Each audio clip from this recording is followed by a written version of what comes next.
C'est avec un plaisir renouvelé que je reçois votre rapport de suivi et évaluation sur les progrès réalisés dans la mise en œuvre des recommandations des Assises nationales de la refondation pour l'année 2024. L'année dernière, en vous recevant le 23 mai et en vous demandant d'intégrer dans vos outils de travail les recommandations issues du dialogue intermalien ainsi que celles d'autres forums, nous étions conscients qu'il s'agissait d'un surplus de labeur pour la matérialisation duquel j'ai manifesté ma volonté de renforcer vos rangs afin de mener convenablement votre mission. Nous avons suivi avec un grand intérêt vos travaux d'intégration de ces recommandations dans le cadre stratégique de la refondation de l'État. C'est en raison de cette contrainte supplémentaire dans la conduite de votre mission que j'ai jugé utile de proroger la date de remise du rapport 2024 qui fait aujourd'hui l'objet de cette importante rencontre. Je vous félicite particulièrement pour votre engagement, preuve de votre souci constant quant à notre redevabilité commune dans la gouvernance vis-à-vis du peuple malien. Suite à la perte de 2 de vos collègues en cours de mission, je voudrais ici me joindre à vous pour partager la douleur des familles durement éprouvées, qu'Allah, dans sa miséricorde, leur accorde sa grâce infinie. Cela dit, c'est avec un grand intérêt que nous avons parcouru le rapport annuel 2024 qui relève à juste titre des progrès significatifs. Ainsi, j'ai pu noter que sur les 55 actions prioritaires, 20 avaient été réalisées à la date du 31 décembre 2023.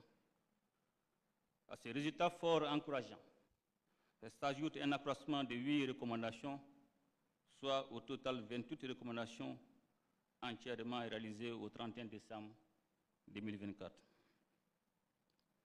Quant aux recommandations prioritaires complémentaires, initialement au nombre de 153, vous cumulez un total de 26 recommandations réalisées au 31 décembre 2024. Je vous exhorte à accroître davantage cette tendance.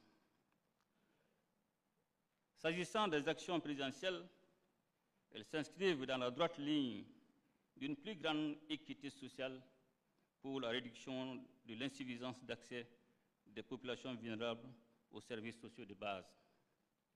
En cela, elle contribue largement à la réalisation de certaines recommandations de notre projet commun de refondation de notre pays, dont la mise en œuvre nécessite des préalables en amont. Monsieur le coordinateur général du CNCR-FNR, un examen approfondi des résultats de mise en œuvre permet de constater que chaque recommandation a un but et une finalité. C'est donc dire que les recommandations ne sont pas uniquement techniques, elles ont également une dimension économique et sociale. Le résultat visé pour chaque action peut être atteint ou modifié en fonction des circonstances.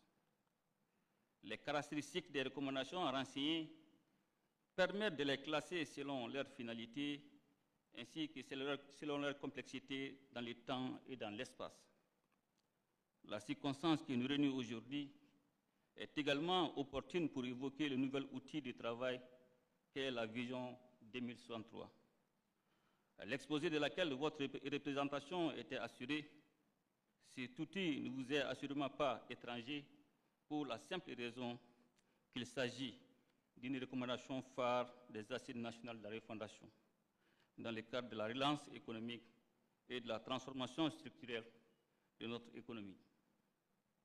Mesdames et messieurs, malgré un contexte sécuritaire difficile et une situation économique et financière internationale complexe, le gouvernement a reçu l'exploit d'établir des plans de développement ambitieux fondés sur les 8 axes stratégiques qui constituent désormais notre cadre de travail planifié.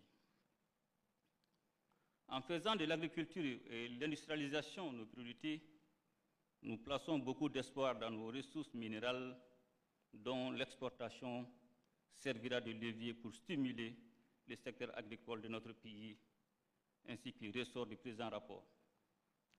Ce faisant, l'agriculture occupe le premier rang des projets structurants. Elle fait donc l'objet de nombreux plans destinés à accroître la production et la productivité. Par ailleurs, pour une mise en œuvre efficiente des recommandations et préoccupations soulevées par nos compatriotes, le sincère FNR a proposé des pistes de solutions qui seront soumises au gouvernement pour une meilleure prise en charge. Pour terminer, je voudrais renouveler mes félicitations au coordinateur général du sincère FNR ainsi qu'à l'ensemble de ses collaborateurs pour le travail remarquable accompli en vue de l'avènement du Malikoura. C'est également le lieu et l'occasion de leur rappeler l'impérieuse nécessité d'assurer la restitution auprès des Maliens de l'intérieur comme de l'extérieur. Des progrès réalisés dans la mise en œuvre des préoccupations soulevées lors des assises nationales de la refondation en décembre 2021. Au-delà du mérite d'imprégner le peuple de la marche du Malikoura, ce processus constitue également une garantie de redevabilité dans la gouvernance. Ensemble, nous ferons le Malikoura, qu'Allah bénisse le Mali et protège les Maliens.